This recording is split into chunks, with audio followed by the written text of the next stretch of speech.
d'origine de la création de nos lustres venait tout simplement de l'envie de perpétuer les magnifiques lustres qui existent aujourd'hui dans nos châteaux français et de faire en sorte qu'ils deviennent modernes, contemporains et qu'on puisse les adapter au XXIe siècle en utilisant à la fois la technologie des LED et puis aussi utiliser des matériaux qui soient des matériaux chics, de luxe et qui ne soient pas copiables. Donc par exemple ce premier lustre, le Merveilleux, qui a été créé en 1910 par Delisle et que j'ai complètement revisité pour devenir quelque chose de suspendu dans l'espace, un peu comme j'aime faire, tout en gardant la forme, mais qui cette fois-ci reste suspendu dans l'espace. On est sur des matériaux nobles, puisqu'on est sur de la porcelaine de Limoges, du verre soufflé-bouche, du cristal. On est sur du métal peint et patiné noir, et même aussi de l'albâtre. Et on est sur vraiment une pièce d'exception qui illustre l'idée d'origine, c'est-à-dire les lustres des châteaux français passés, mais revisités façon XXIe siècle. De là, on a eu envie aussi de continuer encore à moderniser les lustres pour simplifier encore les formes, les rendre encore plus contemporaines et leur donner encore un petit coup de jeune.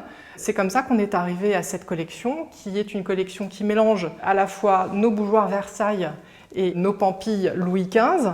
Là, si on se met sur ce lustre-là qui s'appelle l'hybride, si on se met de profil, on va se rendre compte que d'un côté, on va avoir que des pièces Louis XV et de l'autre, que des pièces Versailles. Par contre, si on se met face au lustre, donc de cette façon, on a l'impression que les pampilles Louis XV sont mélangées avec les Versailles. Donc il y a vraiment 3 points de vue différents sur ce lustre qui permettent d'avoir finalement 3 lustres en un. Nous avons donc ce lustre Louis XV, en fait il est composé que de pampilles Louis XV. Il est tout en porcelaine de Limoges avec des LED et ici on a travaillé les surfaces et en particulier cette face-là. On a une face donc qui est dorée à l'or fin, c'est ce que permet comme finition la porcelaine, et puis une face éclairante, ce qui donne à la fois un jeu de lumière, de brillance due à l'or fin qui va refléter la lumière des faces qui sont des faces toutes blanches en porcelaine. Ensuite, nous pouvons également donc composer différemment les lustres avec les bougeoirs et les pampilles. On est sur une pièce ici qui est plus classique, qui rappelle aussi des lustres qu'on a tous en mémoire, où là on a effectivement les bougeoirs au-dessus et puis la pampille Louis XV qui vient juste ponctuer le lustre pour créer l'élégance et du chic. La composition finalement de ces pièces, que ce soit les bougeoirs ou que ce soit les pampilles Louis XV, est infinie puisque nous n'avons pas de structure métal qui mette en place la disposition des lustres, donc du coup on peut vraiment faire ce qu'on veut en termes de création et de mise en scène. Ici par exemple, vous avez ce lustre qui est à la fois traditionnel mais ultra contemporain puisque tous les bougeoirs ont été positionnés donc en ligne et qui se positionnent vraiment parfaitement bien au-dessus d'une table qui s'appelle la 1000 pieds et qui présente la particularité d'avoir 9 pieds. Le plateau de marbre étant assez lourd et donc le fait d'avoir 9 pieds lui donne un peu d'élégance, un peu de chic, il donne envie à la table de danser quelque part, d'avoir une table qui va être presque mouvante. Toujours dans l'idée d'aller plus loin dans le côté contemporain, dans le côté artistique. Ici, on a créé ce lustre qu'on appelle le déconstruit, où là, la mise en scène a fait exploser les bougeoirs et on s'aperçoit que finalement, dans l'expression de ce qu'on peut faire dans nos lustres, il n'y a absolument aucune fin et on peut vraiment s'amuser à faire tout ce qu'on veut. L'idée étant toujours d'avoir un produit unique, un lustre unique qui va aller dans un endroit unique également. Parce que la porcelaine, c'est complètement étanche, que c'est un matériau qui ne réagit pas du tout avec le soleil, l'idée de faire un lustre d'extérieur nous est venue, façon château du XVIIIe siècle, dans son jardin ou dans un espace extérieur, sur une terrasse, un patio. Rien ne nous empêche effectivement de pouvoir aller jusque-là. Ceci grâce à ce matériau qu'est la porcelaine et puis aussi grâce aux LED qui sont des LED étanches bien évidemment et qui du coup vont permettre aussi d'avoir un lustre qui va durer dans le temps très longtemps. On est sur quelque chose qui aussi bien à l'intérieur qu'à l'extérieur est un produit qui va durer indéfiniment.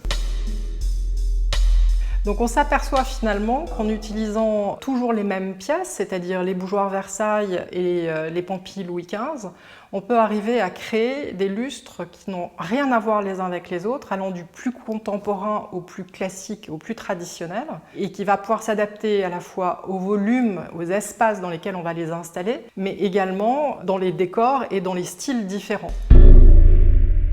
Après avoir fait tout ce travail autour du bougeoir Versailles et des Pampilles Louis XV, on s'est dit qu'on pouvait aussi travailler sur des styles peut-être plus récents comme l'Art déco par exemple. Et c'est ainsi qu'est né le tube Rény qui aujourd'hui compose aussi toute une catégorie de nos lustres et qui aussi va exprimer par toutes les mises en scène des choses qui sont aussi bien très contemporaines comme des choses qui rappellent le style Art déco des années 40 du siècle dernier. Donc le tube Rény, avec le style Art déco, nous a permis de créer cette première pièce qu'on appelle justement le lustre Art déco, où on mélange à la fois deux finitions dans la porcelaine, la finition blanche et la finition or, mais or brillante. Ici, le tube, on s'aperçoit qu'il va éclairer par-dessous, et donc la lumière va plutôt être dirigée vers le bas, alors que sur tous les autres tubes, bien évidemment, la lumière est rayonnante tout autour. Cette expression de tube nous a permis donc de créer ce premier lustre, puis ensuite de les mettre en scène différemment, un peu comme cette pluie de tube, cette pluie Rény, qui elle va plutôt s'insérer dans des espaces soit très contemporains ou bien très classiques pour amener justement la modernité nécessaire dans des lieux un peu classiques.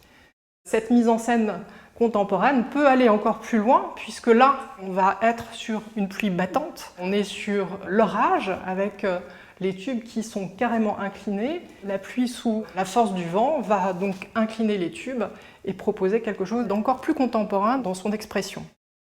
Enfin, l'assemblage des tubes Rény pour une version Art déco à nouveau. Celle-ci, 3 étages, mélangeant à la fois les tubes dorés à leur fin, éclairant par le dessous, et les tubes en porcelaine blanche, proposant une pièce unique qui va s'insérer aussi bien dans un décor plutôt Art déco que dans un décor très contemporain. Pour continuer dans l'élan de nos collections, après le bougeoir Versailles, la Pampille Louis XV, le tube Rény, j'ai eu envie de créer un lustre qui soit dans la pureté et la simplicité. La forme qui représente la simplicité, la pureté, c'est pour moi la boule, un peu comme la lune. Et donc on est arrivé à créer cette première collection qu'on appelle Météore. Pourquoi Météore? Parce que j'ai assisté à un événement absolument unique, qui visiblement n'est pas si unique parce qu'il a l'air de se produire et se reproduire régulièrement. Une météorite qui était tombée dans la route rue Saint-Honoré et qui avait créé un trou important dans le macadam. Ce qui m'a donné envie de créer effectivement cette collection de météores, comme si une pluie de météorites était en train de tomber sur la Terre, tomber au-dessus d'une table, au-dessus de nos têtes. Et donc on a travaillé là dans cet esprit sur 2 matériaux, porcelaine de Limoges, verre soufflé-bouche, toujours les LED bien sûr, et tout ça suspendu dans l'air. Après, les mises en scène sont sans fin et en fonction des décors. Skin, la collection que nous avons créée l'année dernière, c'est donc une collection très contemporaine qui a une forme qui est très différente des précédentes. Là, on est vraiment sur des pièces que je voulais pouvoir emboîter les unes dans les autres pour recréer comme une peau, pour que ce lustre puisse aussi s'adapter à toutes les situations, avec un côté plat pour pouvoir habiller un mur, pourquoi pas, ou bien aussi habiller tout un bar, habiller tout un espace qui permet de pouvoir ensuite exprimer comme une peau des pièces qui s'emboîtent les unes dans les autres et qui vont ensuite s'étirer à l'infini, s'étirer en fonction des volumes, des espaces qu'on veut mettre en scène. Birds Looking At, cette collection qu'on appelle aussi Blabla. Pourquoi Blabla? Parce qu'on a 3 oiseaux sur une longue ligne qui semblent tweeter, qui semblent parler entre eux. Cette collection est née en fait de l'envie d'avoir à la fois quelque chose qui éclaire fortement, on est vraiment sur un flux lumineux très fort, mais tout en apportant quand même une certaine poésie pour ponctuer le côté très technique de cette lumière par quelque chose qui va permettre finalement aussi d'exprimer de la poésie et permettre aux gens de pouvoir s'évader. Ensuite, les oiseaux se sont envolés de notre bar blabla pour se regrouper tous ensemble sous forme de gros nuages, un peu façon murmuration naturelle qu'on trouve dans la nature. Ici, on en a 80. On est allé jusqu'à faire un nuage de 900 oiseaux qu'on a installé dans un mall en Azerbaïdjan, au-dessus d'un restaurant.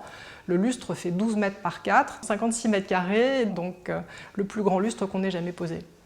Bien souvent, on met un miroir au plafond pour avoir un deuxième lustre qui s'inscrit dans le plafond et avoir un phénomène de rebondissement de l'image, d'avoir un deuxième lustre qui va venir aussi décorer le plafond. L'image va se refléter à l'infini et ça donne aussi une ouverture dans le plafond.